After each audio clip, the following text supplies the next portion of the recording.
Olá, boa tarde a todos e a todas. A gente abriu a sala um pouquinho antes, obrigada por esperar. Agora a gente vai dar início à nossa masterclass de hoje. E essa masterclass de hoje é um oferecimento do nosso Master Internacional em BIM Management para Infraestrutura, Engenharia e GIS. E para isso eu vou chamar o meu colega Eduardo Pinheiros, que vai falar um pouquinho sobre o Master para vocês. Edu, bem-vindo. Obrigado, Renata, e boa tarde a todos e a todas. Então, sobre este Master, é, nessa formação nós vamos abordar 5 temáticas que se dividem em 5 grandes blocos, que vai desde a parte da gestão, ou seja, em BIM, né, passando por levantamento de dados, projeto de infraestruturas, construção da infraestrutura e manutenção da infraestrutura e implementação em BIM, ou seja, todo o ciclo de vida do ativo, aplicando metodologia e tecnologia. A duração é de 1 ano. O início é para o dia 11 de novembro agora, faltam poucos dias. E as aulas são 100% online, síncronas, com aulas ao vivo durante a semana. Caso vocês tenham interesse em saber mais informações, é só escanear o QR Code que aparece aí na tela e nós vamos ter o enorme prazer em atendê-los. E obrigado e uma boa masterclass para todos vocês. É com você, Vinícius e Renata. Boa tarde. Obrigada, Edu. E agora eu apresento para vocês o Vinícius. Ele é embaixador aqui da Zigurat, ele estudou com a gente e ele é engenheiro civil e coordenador BIM na Aegis Group. Vinícius, bem-vindo. Boa tarde, Renato. Boa tarde, Eduardo. Muito obrigado. Então, boa tarde a todos. É um prazer estar aqui, tá, pessoal? Hoje nós vamos explorar aí como o BIM, o design generativo e a gestão de dados podem transformar aí, né? Pode facilitar todos os nossos processos aí dentro da área de infraestrutura de transportes. Como já foi apresentado, meu nome é Vinícius Martins, e eu vou apresentar aqui para vocês, então, algumas técnicas e tecnologias para melhorar o desempenho, a eficiência e a integração aí de dados em projetos de infraestrutura de transportes. Esse tema ele é especialmente relevante considerando aí o avanço rápido das ferramentas digitais que nós estamos presenciando na área da construção e gestão de obras, né? Bom, então só me apresentando um pouco o meu currículo. Eu sou engenheiro civil, tenho especialidade em projeto e execução de estruturas, fundações e pontes. Fiz o Master, né, com o seu Master em BIM Management para infraestruturas, engenharia civil e GIS. Tenho também um MBA em infraestrutura de transportes pela PUC Minas e estou cursando atualmente um MBA em gestão de projetos, pela USP. Da- Sobre as minhas experiências, trabalhei como engenheiro civil no DENIT, atualmente sou pesquisador da UNB, tá, na área de transportes, principalmente planejamento de transportes e GIS. Como a Renata citou, sou embaixador da Zigurate, trabalhei também como projetista BIM na STE, em contratos relacionados ao DENIT, à administração pública também. E sou professor de pós-graduação em BIM, GIS e planejamento de transportes em algumas instituições conhecidas aí no mercado. Além disso, hoje estou como coordenador BIM na EGIS, desde 2023, e sou membro da BuildSmart Brasil, onde a gente tem trabalhado ali com a implementação, a tradução e o engajamento do Open BIM no nosso país, tá? E nós vamos abordar um pouco sobre o Open BIM mais para frente também, que é muito importante nesse tema. E também estou trabalhando aí com o pessoal da BuildSmart em parceria Brasil e Portugal na tradução do IFC 4.3 para o português. Bom, pessoal, aqui são os tópicos da apresentação do que nós iremos conversar hoje. Então, vou fazer uma breve introdução do assunto. Vamos tratar aí sobre BIM infraestrutura de transportes, entrar em design generativo. Vou mostrar alguns exemplos práticos aí de design generativo para vocês. Vou focar um pouco na parte de programação visual, tá? Design generativo com aplicação de programação visual, mas também irei tratar aí, mostrar alguns exemplos ali de estudo de traçados também com um software bem interessante, relacionado aí ao design generativo. Vamos tratar também da integração BIM com Business Intelligence, que é o BI, onde nós vamos visualizar ali a questão da gestão de dados, tá? Vou trazer alguns exemplos para vocês.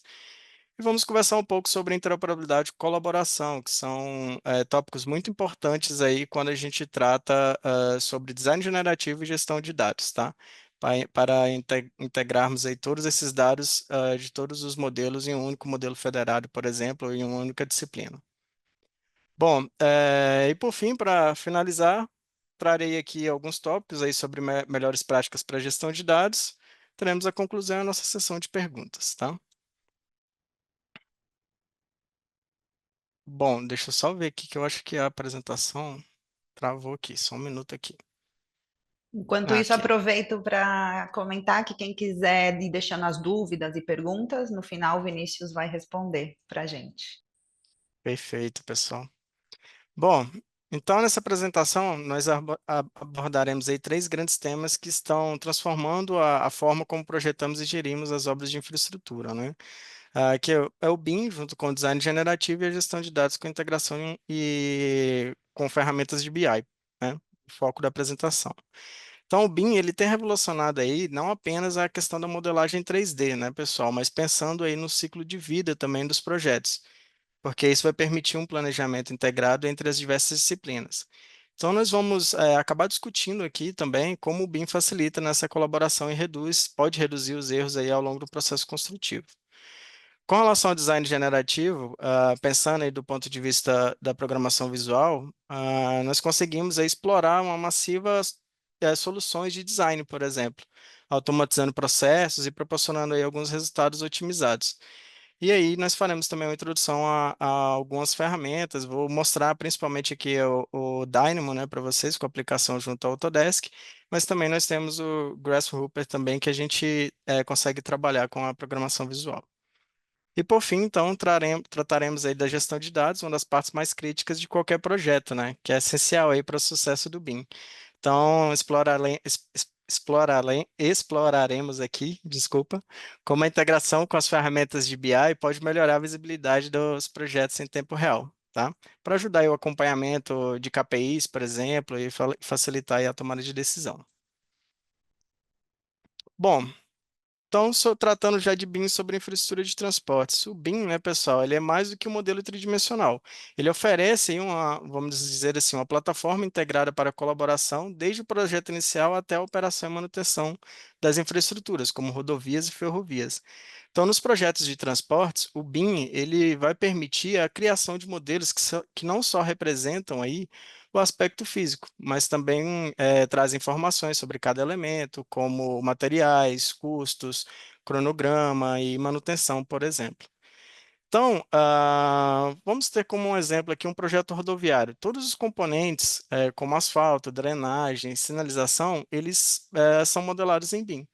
E cada um desses elementos, eles podem ser, né, parametrizados para que as informações essenciais sejam incorporadas. Isso significa que se uma equipe fizer, por exemplo, uma mudança no desenho, o impacto sobre custos e cronogramas ele pode ser identificado de forma instantânea, né?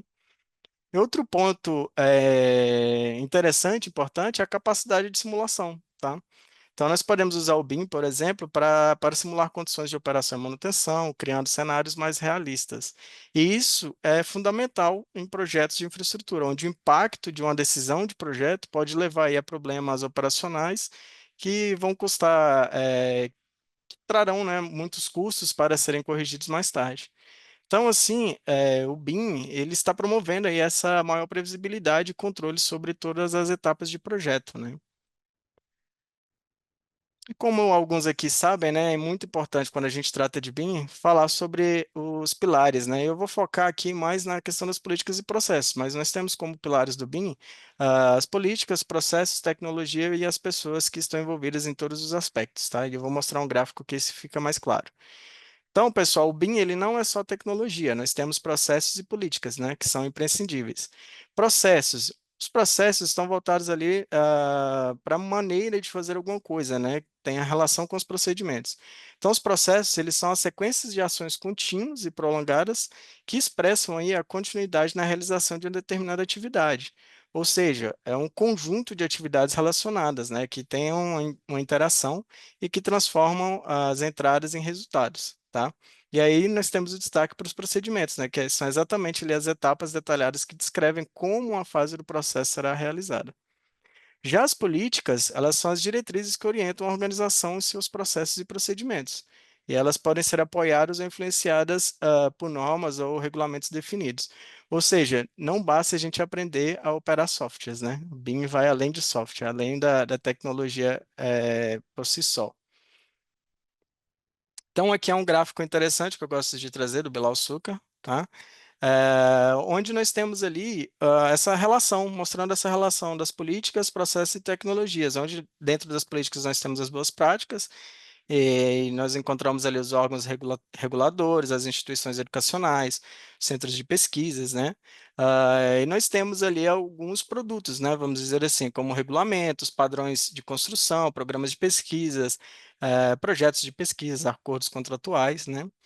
E além disso, nós temos tecnologias e processos. Dentro de tecnologias, nós temos então os desenvolvedores de softwares, os fabricantes de hardware, fornecedores de rede, aí entram os softwares BIM, os equipamentos, né, banco de dados, servidores, o próprio GIS, que é muito importante quando a gente trata de projetos de infraestrutura também, tá?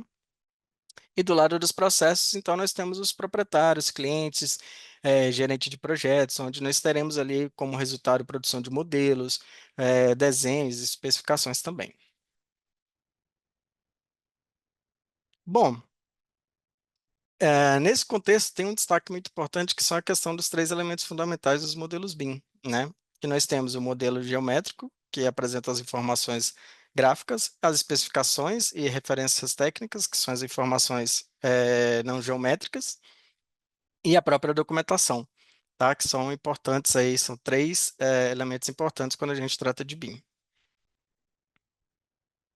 Dito isso, qual que é o foco, então, quando a gente trabalha com BIM? Só um momentinho aqui que... Então, qual que é o foco, pessoal?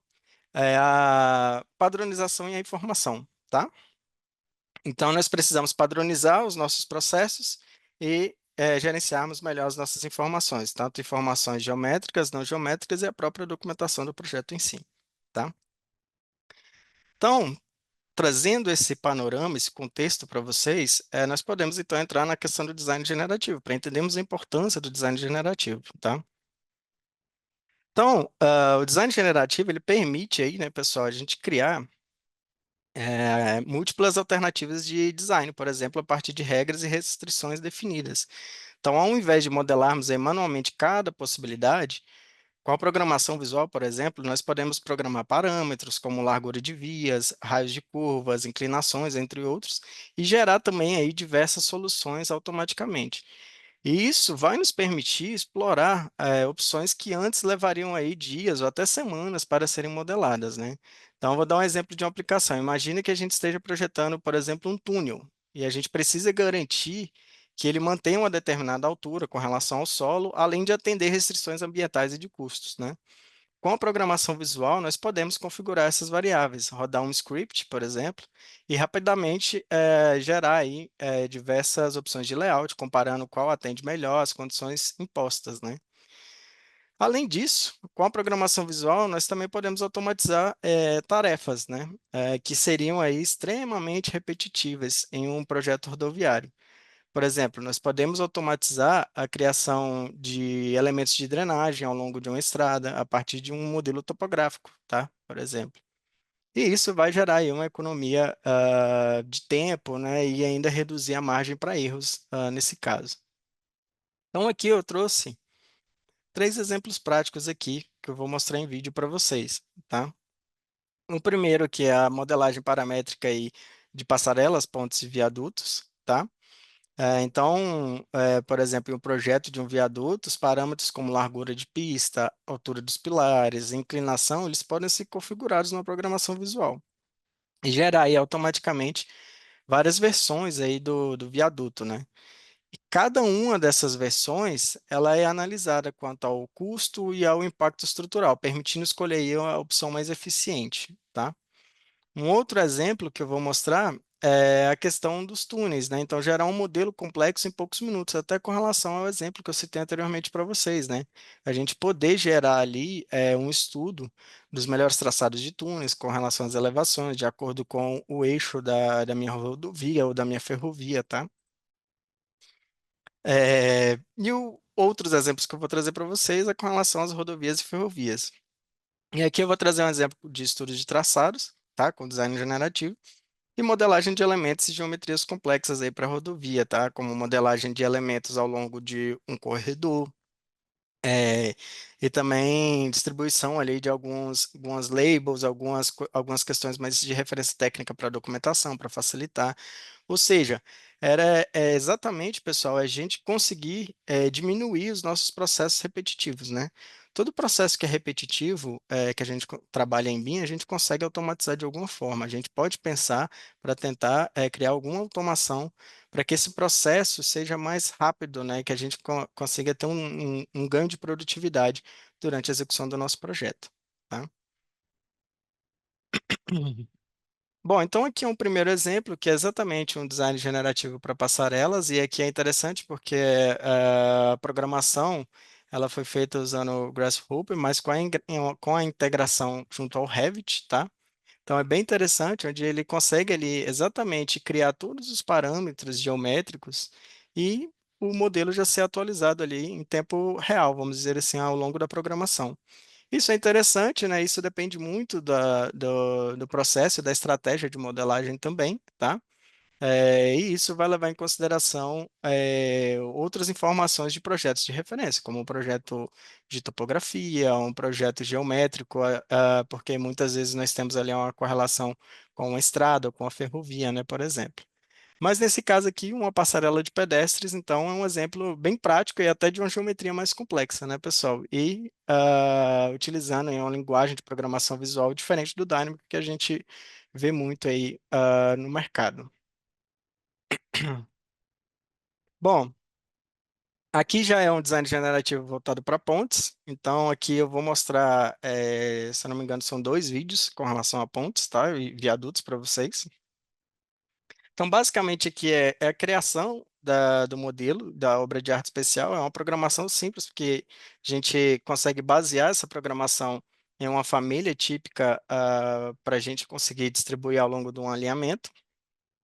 E, claro, dentro dessa família típica, a gente consegue categorizar os elementos de uma melhor forma para exportarmos até em FC na categoria correta, tá? Então, ali, um resultado simples de uma modelagem de um viaduto, né? Outro vídeo interessante de programação visual para design generativo de obra de arte especial que eu trouxe é um realmente que vem trazer ali uma geometria até mais complexa com relação à obra de arte, com curvas, né, com a declividade ali do seu tabuleiro, e aí de acordo com o alinhamento. E isso é muito interessante, porque a gente consegue criar diversas alternativas de análise, né? E claro, a gente consegue otimizar também o nosso tempo de construção do projeto. E além disso, né, pessoal, ao longo de toda essa programação, a gente cria os parâmetros, a gente cria as propriedades, propriedades técnicas e propriedades geométricas, né, para o desenvolvimento ali do design generativo, né, do modelo, mas a gente consegue trabalhar ali com as propriedades inseridas já nos elementos. Então, a gente consegue inserir automaticamente com base em um banco de dados, por exemplo, até simples, como um Excel, ou um banco de dados até com uma programação um pouco mais avançada, puxando de uma forma estruturada em SQL, por exemplo, a gente consegue atribuir ali os dados, né, as informações nos nossos elementos ali do modelo. Tá?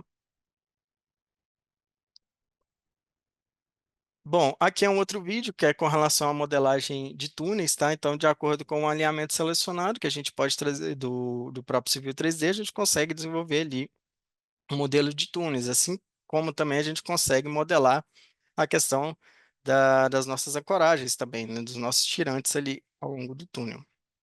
E, claro, também é interessante porque a gente consegue trabalhar com a inserção de parâmetros ali específicos e técnicos ao longo do túnel, até a questão das propriedades geométricas relacionadas com o Civil 3D, como quilômetro inicial e final de cada anel ali do túnel, informações mais técnicas, né, do tipo de material, de padrões geométricos, né, e até trazer a parte de documentação também para inserção ali de padrão de execução também do projeto.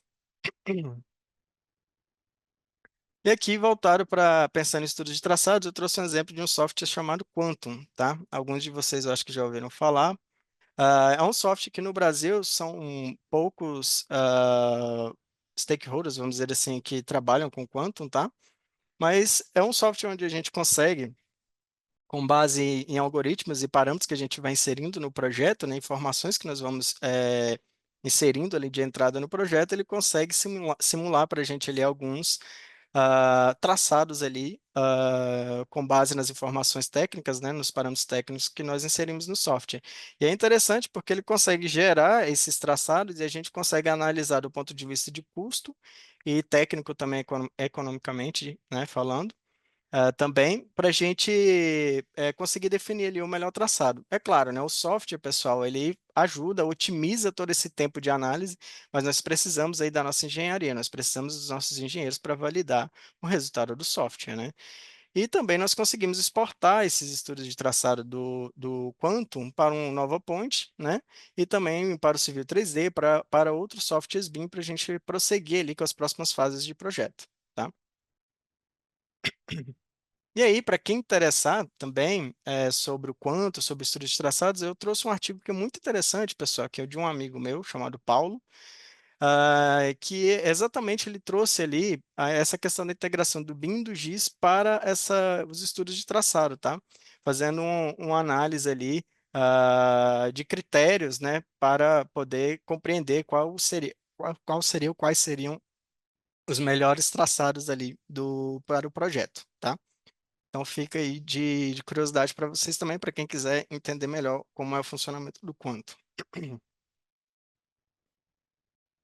Bom, aqui eu trouxe um outro exemplo, outros exemplos nesse vídeo, né, de modelagem de design generativo para rodovias, onde a gente consegue ali distribuir elementos ao longo do corredor, com base em Excel e com base nos próprios blocos dos elementos. E além disso, a gente consegue extrair também os nossos property sets, né, as nossas propriedades aí dos elementos, e inserir também nos nossos elementos de forma automática, tá? E aí, aqui ele mostra alguns desenvolvimentos também com relação a dispositivos de segurança, que também é a possibilidade, tá? Existem várias possibilidades aqui que a gente consegue trabalhar dentro do Civil 3D para rodovias também. Para ferrovias, nós temos aí algumas dificuldades, né, que nós precisamos enfrentar, principalmente com relação ali a um exemplo típico, né, que é a distribuição de dormentes ao longo de um corredor. Então, com design generativo, com o Dynamo, nós conseguimos distribuir ali de forma com espaçamento já padronizado esses elementos, assim como as catenárias e toda a rede aérea do nosso projeto também a gente consegue modelar via Dynamo, né? São alguns exemplos para vocês. Além disso, extrair todas as propriedades também a gente pode inserir no próprio elemento ou extrair do elemento também para um banco de dados em Excel ou banco de dados que a gente queira trabalhar, tá?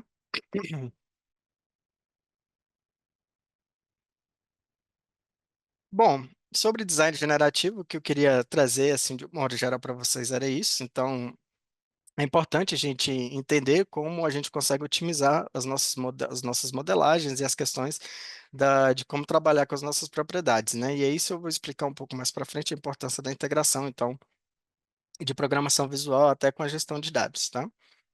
Então, eu vou trazer um pouco para vocês sobre essa questão da gestão de dados, principalmente relacionando aí o BIM com o BI, tá? Para a gente entender como essa relação funciona, tá? Até porque, né, pessoal, no decorrer aí de um projeto de infraestruturas, centenas de dados são gerados, né? Então, por exemplo, custos, cronogramas, inventários de materiais e por aí vai. Então, ao integrar aí o BIM com plataformas BI, como o Power BI, um Tableau ou outras ferramentas, né? A gente consegue, então, criar dashboards interativos que vão oferecer uma visão clara de todos esses dados, né, que foram produzidos e que precisam ser gerenciados. Então, nós podemos monitorar aí em tempo real o andamento do projeto, identificar, por exemplo, gargalos e ajustar cronogramas. Então, por exemplo, se os custos de material começar a subir, né, em um determinado projeto, em uma determinada execução, Em um dashboard de Power BI, a gente pode conseguir alertar aí ter algum alerta, né, sobre isso antes que o impacto seja significativo, por exemplo, no orçamento total, tá? E claro, além disso, essa integração, né, do BIM e do BI, ela vai facilitar aí a comunicação com os stakeholders, né? Porque eles vão conseguir ter acesso a relatórios visuais de uma forma mais fácil de interpretar, mesmo sem um conhecimento técnico, vamos dizer assim. E essa prática, ela aumenta, então, a previsibilidade também e nos permite realizar ajustes rápidos com base em dados concretos, otimizando a nossa execução do projeto. E é muito importante, né, pessoal, porque a gente consegue trabalhar com dados e informações para embasar tomadas de decisão de forma mais objetiva, né, saindo um pouco do subjetivo, né, de dados que possam trazer a subjetividade, né? Então, aqui eu trouxe também 3 exemplos para vocês de 3 BIs que eu fiz, tá? Um, com relação a pontes e viadutos, gerenciar a execução de OAE, um exemplo prático e simples, tá? Só para mostrar para vocês algumas possibilidades. Um BI com relação a manifestações patológicas, gerenciamento de informações de manifestações patológicas de ativos. E um BI de modelo federado, tratando aí do gerenciamento de execução de empreendimentos viários, tá? Então, esse primeiro exemplo aqui, de gestão de dados de Power BI relacionado a pontes e viadutos, é um exemplo que eu gosto de trazer, que a gente consegue relacionar o planejamento 4D com o 5D, né, em um único relatório de BI integrado com o modelo. Então, a gente consegue, né, pessoal, integrar informações de planejamento e orçamento em um único relatório em BI e ter essa integração com o modelo, onde o modelo ele vai apresentar de forma visual a correlação com essas informações. E também ele vai servir como um filtro, como eu vou mostrar para vocês no próximo BI. Então, quando eu modifico ali a minha escala de planejamento, né, e eu vou modificar o meu diagrama de Gantt aqui no BI, ele já trata ali da modificação também do meu avanço financeiro, que foi cadastrado da minha medição, por exemplo. E eu também posso cadastrar ali dados, né, com relação a uma matriz de responsabilidade, por exemplo, por elemento ou por fornecedor, né, de tipos de elementos e de tipo de material também que estão sendo produzidos e gerenciados em obra, tá? Então é um exemplo simples, mas que são relacionados a possibilidades que a gente consegue tratar. Aqui já é um modelo com relação a manifestações patológicas, onde a gente consegue trazer ali o cadastro de informações de relatórios de inspeção para dentro de um modelo. Aqui eu trouxe um modelo de obra de arte especial, onde através ali de elementos geométricos representativos, nós conseguimos colocar exatamente, com base em coordenadas, né, no ponto exato ali, o mais próximo, né, vamos dizer assim, da localização da manifestação patológica e trazer informações do relatório, né, até o nível onde está a patologia, né, então, por exemplo, a manifestação ali na infraestrutura, e a gente consegue trazer ali todas as informações cadastradas. Se a gente tiver uma codificação no relatório, por exemplo, ou no nosso banco de dados com relação a essas anomalias, a gente consegue inserir, a gente consegue trazer também a data, né, de identificação, a data de inspeção, a quando ser verificada, a própria nota, né, do elemento, né, do componente ali da obra de arte e também da obra de arte como um todo. E aí a gente pode desenvolver diversos gráficos aí para gerenciar esses dados em formato de informações, que vão embasar exatamente aí as nossas tomadas de decisões.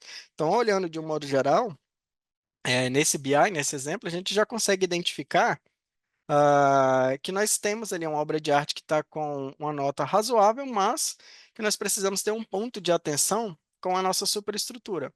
Porque nós temos ali na nossa superestrutura alguns elementos aqui com uma nota 3, né? Então, com um ponto de atenção aqui, né? Aqui é 5 elementos, né? Com base no filtro. Então, isso é bem interessante para a gente conseguir gerenciar melhor os nossos dados e a nossa obra ou o próprio gerenciamento aí dos nossos ativos, né? Isso para o caso de concessionária, para um DENIT, por exemplo, isso é muito bom, né? É muito importante porque facilita o gerenciamento e a visualização desses dados, né? Aqui eu trouxe um BI simples, tá, pessoal? Só para mostrar para vocês o gerenciamento de informações é, de um modelo federado, tá, de rodovia, de infraestrutura, onde nós temos ali todas as disciplinas que foram modeladas integradas em um único só modelo, tá? E aí, então, nós conseguimos visualizar todas as informações, como codificação, informação de material do pavimento. A gente consegue ter uma visualização gráfica muito boa do nosso modelo, tá? Então, tanto na parte superior e inferior, para visualizar todos os elementos. A gente tem uma visibilidade gráfica muito boa, aí é só um exemplo mostrando de placas, né? Que foram modeladas também, que a gente consegue visualizar muito bem no Power BI, tá? E, além disso, a gente consegue criar, trabalhar com esse modelo como um filtro, que é o que eu vou mostrar para vocês logo adiante. Então, por exemplo, eu consigo filtrar, vamos supor que, nesse caso aqui do exemplo, eu queira filtrar apenas o modelo ali da nossa obra de arte especial, para verificar os elementos. Eu posso, por exemplo, no modelo de origem, filtrar o meu modelo de OAE, e eu consigo visualizar ali, no caso, né, do que eu estou querendo mostrar, lista de elementos e a lista de propriedades ali desses meus elementos. E eu poderia filtrar, por exemplo, por elemento e por aí vai, tá? Bom, vamos tratar agora de interoperabilidade e colaboração, que são muito importantes para a gente conseguir trabalhar com design generativo e a gestão de dados, tá? Bom, pessoal, a interoperabilidade entre diferentes softwares e disciplinas é uma das principais vantagens aí do uso do BIM, tá? Que a gente consegue identificar facilmente, inclusive. Quando nós trabalhamos aí com grandes equipes multidisciplinares, como em projetos de infraestrutura de transportes, né? É essencial que todos os envolvidos eles consigam acessar e modificar o modelo de uma forma eficaz. Então, aqui entra também o conceito de interoperabilidade, onde a gente trabalha com o uso de padrões como o IFC, para garantir aí que todos os dados possam ser compartilhados e interpretados por diferentes ferramentas. E isso e é importante, vai nos permitir, né, permitir que engenheiros, arquitetos, topógrafos e gestores de projetos consigam trabalhar em conjunto, acessando e modificando os dados, sem perder a informação, né, ou com a redução de perda de informação, né? Então, além de reduzir a perda de informação e o retrabalho, a interoperabilidade ela vai melhorar aí, então, a precisão e a coordenação entre as disciplinas, ajudando aí a evitar problemas durante a construção e por aí vai. E além disso, né, a gente consegue, então, ter um intercâmbio também dos dados e das informações entre os modelos. Então, só para vocês entenderem um pouco sobre os conceitos quando a gente fala de interoperabilidade, né, onde que a gente está caminhando, né, com o BIM para a infraestrutura, com relação à interoperabilidade, é, principalmente relacionado aí à questão do Open BIM, né, mas nós vamos chegar lá sobre o Open BIM. Ah, A interoperabilidade, pessoal, ela é a capacidade, então, de troca de dados entre aplicações que vão permitir aí os múltiplos tipos de especialistas e aplicações contribuírem aí para o trabalho em questão. E aí existem três formas, né, de trabalhar com links diretos entre duas aplicações a partir da API do programa, troca de dados baseada em arquivos públicos ou privados, e troca de dados também em uma base de um servidor modelo, né, que é um modelo baseado no sistema de gerenciamento de banco de dados. Tá? Então, a interoperabilidade, pessoal, ela é a capacidade de diversos sistemas ou organizações, por exemplo, né, de trabalharem juntos perfeitamente sem perda de dados e sem um esforço especial. É o mundo ideal, né? Aonde a gente precisa chegar, mas estamos caminhando bem para isso. Hoje a gente consegue ter uma interoperabilidade muito boa, mas existem ainda algumas questões que nós precisamos melhorar e resolver com relação à troca de informações de diferentes tipos de arquivos através do IFC, por exemplo, e outros tipos de arquivos, tá? Então, a interoperabilidade ela está relacionada então a sistemas, processos e formatos de arquivos, né? E aqui eu destaquei, né, aqui nesse ponto, que a interoperabilidade, pessoal, ela não é um sinônimo de abertura em si, tá? Que o pessoal confunde. Porque, por exemplo, os formatos de arquivos interoperáveis, eles podem ser fechados pelos proprietários, por exemplo, o RVT, que é do Revit, e abertos pelos proprietários, como, por exemplo, o DWF. E nós temos também os formatos não proprietários, que é o caso do IFC, tá? Então, tratando aí sobre o Open BIM, né? Quando a gente fala de interoperabilidade, a gente começa a tratar muito sobre o Open BIM.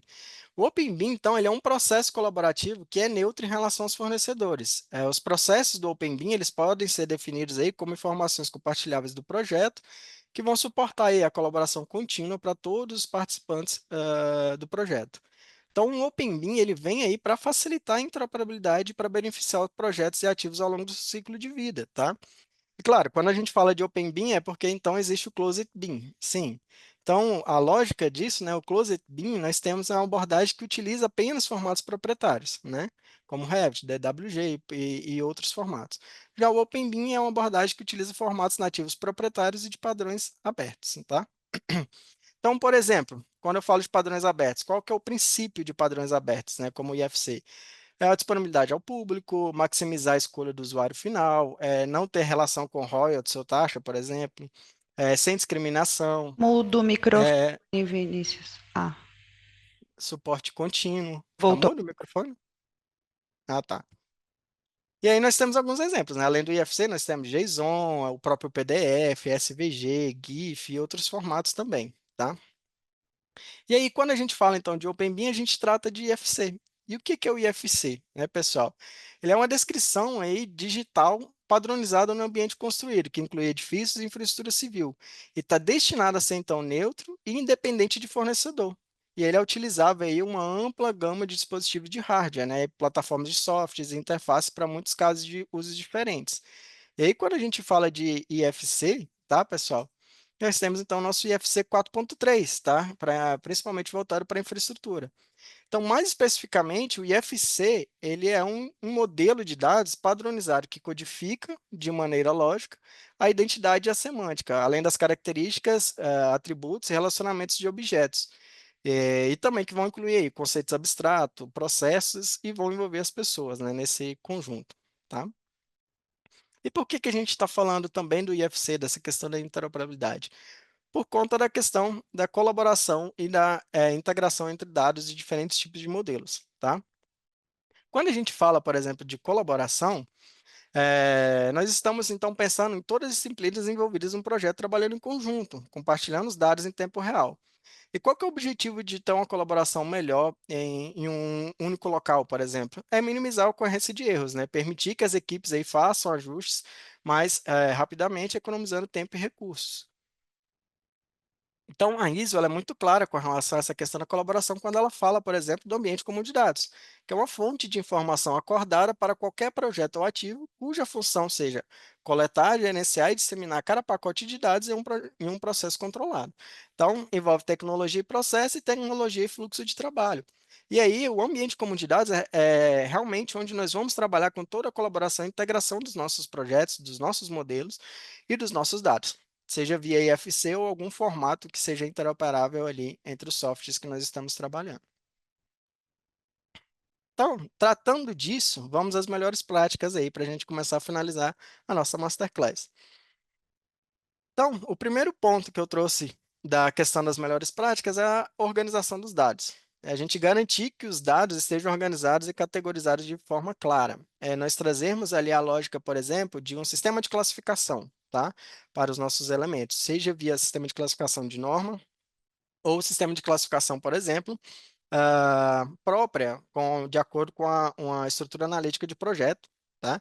Ou desenvolvida aí, por exemplo, pelo cliente. Mas isso é muito importante. E que isso tenha relação com o formato de dado que a gente vai trabalhar, seja em FC ou em algum outro formato de interoperabilidade. Melhores práticas aí, a questão da automação de processos, tá? A gente conseguir automatizar aí a geração de relatórios e listas de material através de programação visual. Então, nós podemos, por exemplo, criar scripts que extraem esses dados automaticamente de um modelo BIM e gerar relatórios detalhados aí sobre materiais, custos e cronogramas, tá? E por fim também, não menos importante, né, que vai embasar muito a questão da nossa tomada de decisão, é integrar esses dados com o BI, para a gente conseguir monitorar aí os principais indicadores de desempenho de projeto, com KPI, com tempo de execução, custo acumulado, eficiência de obra, e além disso, da parte de gestão de projetos, a gente conseguir também gerenciar ali as nossas issues, né? Gerenciar ali também todo o nosso processo construtivo e de colaboração dentro do nosso projeto, dentro das nossas equipes, tá? Bom, conclusão. Então, hoje nós vimos aí como o BIM, o design generativo com programação visual e a gestão de dados com o BI, por exemplo, com Business Intelligence, né, estão moldando aí o futuro da nossa infraestrutura de transportes. Então, conseguirmos integrar essas tecnologias, nós conseguimos, então, ter maior eficiência, otimizar os custos e ter uma tomada de decisão baseada em dados, né? E essas inovações, elas estão aí permitindo, então, que os profissionais da construção civil projetem e gerenciem infraestruturas mais complexas, com menos erros, né, diminuindo a questão dos erros e tendo uma maior previsibilidade. Então, assim, eu espero que nesses 40 minutos, mais ou menos, que nós tivemos aqui de Masterclass, que vocês saiam aqui, né, que todos nós conseguimos sair daqui com uma visão clara de como essas ferramentas elas podem ser aplicadas em seus próprios projetos e como isso pode ser benéfico aí, né, trazer muitos benefícios aí, tanto para a questão da gestão de dados, para embasar melhores decisões, quanto também para a questão da otimização de tempo e recursos, tá, pessoal? E claro, lembrando sempre, o segredo de tudo, mesmo trabalhando com design generativo, com programação visual, com gestão de dados, o segredo de tudo é a estruturação dos dados e das informações. É a questão da informação e da padronização das informações. Tá joia? Bom, com base nisso, então, aqui são os tópicos da conclusão que eu trouxe para vocês, né, que eu já falei sobre a questão da programação visual e integrar os dados com o BI e as ferramentas e processos que estão ajudando a mudar o nosso futuro da infraestrutura de transportes. E aí, com isso, então, eu passo aí para a Renata, para a gente ir para a nossa sessão de perguntas. Obrigada, Vinícius. Muito boa, muito informativa, muito conteúdo. Espero que todos tenham gostado. Se quiserem ir deixando as perguntas, eu vou começar com uma que temos aqui no chat, da Mercelene. Ela pergunta para você, Vinícius, se você já chegou a fazer o controle para o BI de uma obra mais extensa. E como foi essa experiência? Já consegui integrar modelos até, porque o que que acontece? O que que a gente pode trazer ali, como exemplo que eu trouxe, a questão do modelo federado, né? Por exemplo, no Navisworks, pensando no fluxo de trabalho da Autodesk, nós temos ali, né, de prática, né, a segmentação dos modelos. Então, um modelo federado de 10 quilômetros, de no máximo 20 quilômetros, que é o que a gente vai conseguir rodar e processar bem ali, dependendo dos nossos equipamentos. Então, para trazer para um Power BI, um modelo federado desse, é possível. Já consegui trazer modelos de 10 e de 15 quilômetros, mas nunca testei mais que isso. Com interseções em desnível e duplicação, por exemplo, né, com faixas adicionais. Agora, é importante também essa questão da segmentação dos dispositivos, tá? Eu falo trabalhar com modelos federados desses dispositivos, porque a gente consegue integrar, por exemplo, o NWD dentro de um BI, não apenas um único NWD, mas a gente pode fazer a integração, por exemplo, de 3, 4 NWDs em um único Power BI, um único visualizador ali para a gente gerenciar as nossas informações. Então, é possível. Com base, com questão de experiência, o que eu digo é o seguinte: a parte mais complexa, pessoal, é a gente conseguir estruturar esses dados, essas informações para reproduzir em um relatório. Para a gente conseguir extrair ali gráficos, para conseguir extrair ali KPIs, né, importantes ali do nosso projeto, ou da própria execução, tá? Então, isso é um ponto muito importante. E é o que eu digo assim, que foi o que mais foi difícil. Foi realmente conseguir estruturar e manipular esses dados e informações ali, esses dados, né, para produzirmos as informações ali no relatório do BI. Tá joia? Perfeito. A Mercelene também quer saber quais são as dificuldades que você tem observado na gestão de dados no seu dia a dia e quais as lições que você aprendeu com isso. Bom, as dificuldades que eu sempre falo, né, pessoal? As ferramentas, os softwares estão aí. Nós temos ali alguns pontos de melhorias, né? Até, por exemplo, na manipulação desses dados em um Power BI, em um software BI, né? Existem ali algumas dificuldades que a gente precisa saber de um pouco de programação visual e até um pouco de Python mais avançado para poder trabalhar e manipular. Mas a base de tudo realmente é a estruturação dos dados, é a informação e padronização. Eu acho que quando a gente fala de gestão de dados, fica muito claro, né, pessoal, essa questão do BIM, do foco ser informação e padronização. Se a gente tem a informação padronizada, muito bem estruturada, a gente consegue produzir diversas aplicações com essas informações e com esses modelos. Então, realmente, eu destaco exatamente esse ponto para vocês, é a questão da informação e da padronização da informação e dos processos, tá? E você poderia falar um pouco também das normas e das diretrizes específicas do uso do BIM no Brasil? Como que está sendo essa implementação, o projeto o plano que o governo tem? Se tem alguma novidade? Como que tá? Se você pode falar um pouco para a gente.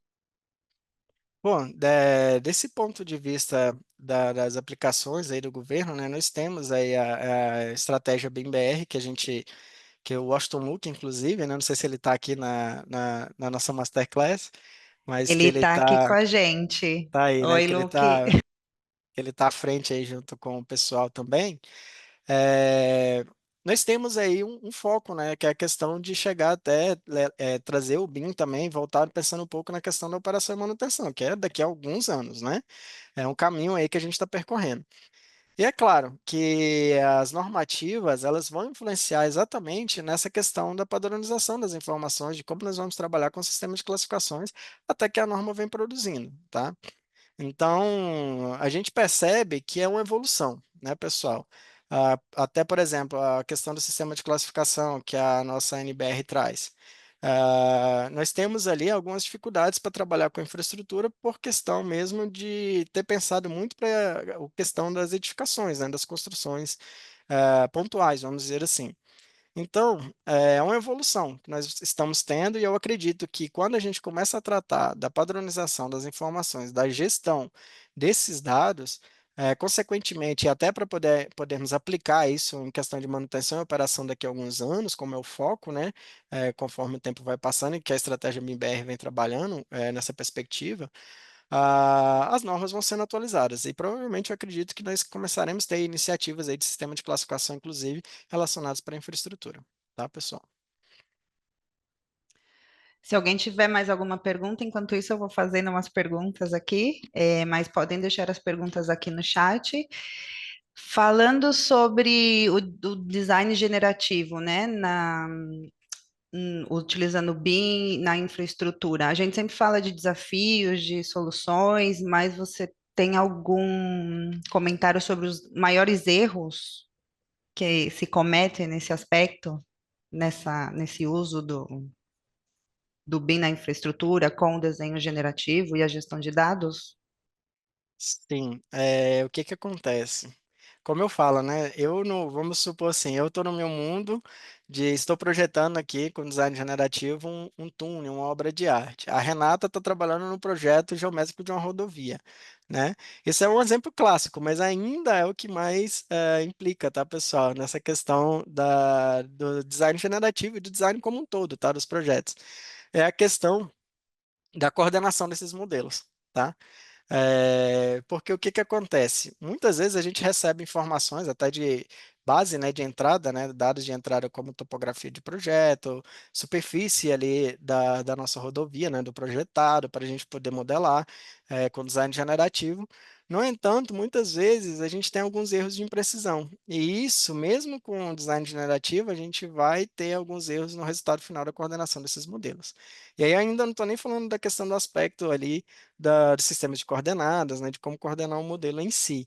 Eu estou falando exatamente numa base de entrada de dados. Então, acho que a questão de você desenvolver uma rotina, um script, é muito bom, é interessante, otimiza, mas é a padronização do processo e de como esses modelos vão trabalhar em colaboração que vai contar muito para o resultado final e da qualidade do seu projeto, tá? O Lucas Sima, ele diz que ele concorda que o maior desafio é a organização dos dados e que a informação seja distribuída de forma a alcançar todos os interessados. E ele pergunta, para você, qual é o melhor jeito de se aperfeiçoar para superar esse desafio?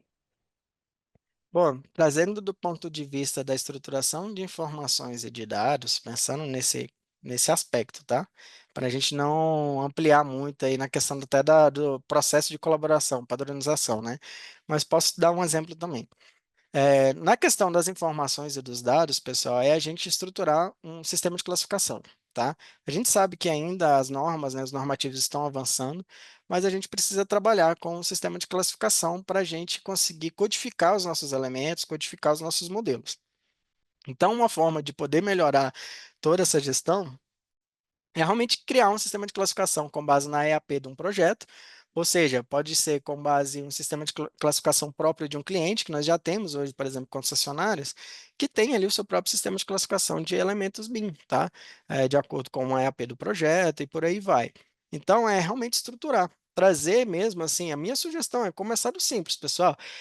Eu gosto de dizer assim, mesmo que eu vá desenvolver trabalhar com um script que ele seja muito complexo, eu começo pensando simples, pensando onde eu quero chegar, no resultado. Então, realmente, estrutura em um Excel, cria um sistema de classificação com base em um EAP e correlaciona esses códigos, esses nomes desses elementos, essas informações, com códigos, por exemplo, de orçamento, onde você vai conseguir ter um código da EAP, um código ali do seu sistema de classificação, que ele vai poder ter uma correlação ali com mais de um código de orçamento, por exemplo, do Cicro, tá? E aí, quando você correlaciona tudo isso dentro de um BI, por exemplo, você consegue ter resultados ali até de desenvolvimento de orçamentos, de trazer o quantitativo do modelo com o orçamento final ali do projeto também, tá? Do ponto de vista da colaboração, questão de comunicação, é realmente trabalhar com o ambiente comum de dados, onde você vai ter ali fluxos, tá, de aprovação, procedimentos ali a serem seguidos para a colaboração e aprovação desses modelos, desses documentos, onde você vai ter controle de issues, né? E de fácil acesso a todos também em um ambiente web, na nuvem, né? Também, tá? E agora, nossa última perguntinha aqui do Marcelo Menegatti. É, ele quer saber como você está vendo as exigências de LOD 400 com armaduras 3D e 100% de extração do modelo que tem chegado dos clientes finais. Sabemos que as principais ferramentas nos permitem isso, mas com algumas restrições, muitas vezes com maiores esforços e custos. E ele comenta isso porque ele acha que no setor AEC industrial isso está mais desenvolvido, mas no setor de infraestrutura, devido às geometrias mais complexas, ainda os resultados não são satisfatórios. Qual a sua Tá, opinião? entendi. Acho que entendi direitinho a pergunta. Então, exemplo da modelagem de armaduras. Hoje a gente consegue ver Script Dynamo, inclusive já desenvolvi, tem. E tem cursos, tá, pessoal, no mercado, inclusive aplicado a isso, tá? A questão da modelagem de armaduras, que via Dynamo você consegue modelar ali de acordo com a complexidade de geometria da sua obra de arte especial, tá? Agora, trazendo do ponto de vista de LOD, eu preciso que tenha armadura no meu modelo. Bom, isso vai depender muito dos objetivos, tá? Do objetivo do projeto, da fase de projeto, do objetivo do que você quer trabalhar com quais informações, quais são as informações necessárias que você vai trabalhar, tá? Que você precisa. E aí, quando eu falo que você precisa, eu estou falando do ponto de vista da interação com o cliente, porque o cliente tem os seus requisitos de informações do projeto que precisam ser trabalhados ali, desenvolvidos, tá? Tem essa questão do nível necessário de informação no plano de execução BIM. Então, tudo isso vai estar aliado com o objetivo, tá? Muitos clientes pedem a questão das armaduras, já outros clientes já entendem assim que uma taxa de armadura inserida em um elemento, de acordo com o volume, já é o suficiente para ter uma estimativa ali no orçamento, né? Agora, tudo isso depende do uso, né? Dos usos BIM pretendidos ali para o modelo, tá joia? Perfeito. Bom, se ninguém tem mais nenhuma pergunta, a gente vai finalizando nossa masterclass. Obrigada, Vinícius, foi ótimo. Espero que você tenha desfrutado desse momento. Eu que Quero agradeço, Renato. Obrigada. Quero agradecer a todos que entraram e ficaram com a gente até o final. Quero agradecer também ao Washington Luke, que está vendo a Masterclass. O Luke, para quem não conhece, é o diretor desse nosso Master de BIM Management para Infraestrutura. E fiquem ligados que a gente tem mais masterclass no futuro, no próximo mês. Obrigada a todos, obrigada, Renata, Vinícius. Diz, se diga. me permite, eu gostaria de Claro, compartilhar aqui o meu LinkedIn para o pessoal, quem quiser me acompanhar também e conectar. por favor. Deixa eu compartilhar aqui. Que eu falo muito lá no LinkedIn sobre essas questões, sobre design generativo, gestão de dados, modelos BIM voltado para infraestrutura, tá joia? E nós temos um grupo, tem um grupo de WhatsApp também, que eu sou um dos administradores, junto com dois amigos, né? Que é o BIM para Infraestrutura Brasil, que é onde a gente conversa muito ali sobre essa questão de aplicação BIM no ambiente de infraestrutura, tá? Então, fiquem à vontade para conectar e para entrar no grupo aí, no nosso grupo do WhatsApp, para a gente conseguir ter um network ali, tá joia, pessoal? Um grande abraço. Perfeito. Quem quiser tirar uma foto dos dados do Vinícius, antes da gente finalizar, obrigada a todos outra vez. A gente se vê na próxima. Até logo. Tchau, Vinícius. Até. Tchau, tchau.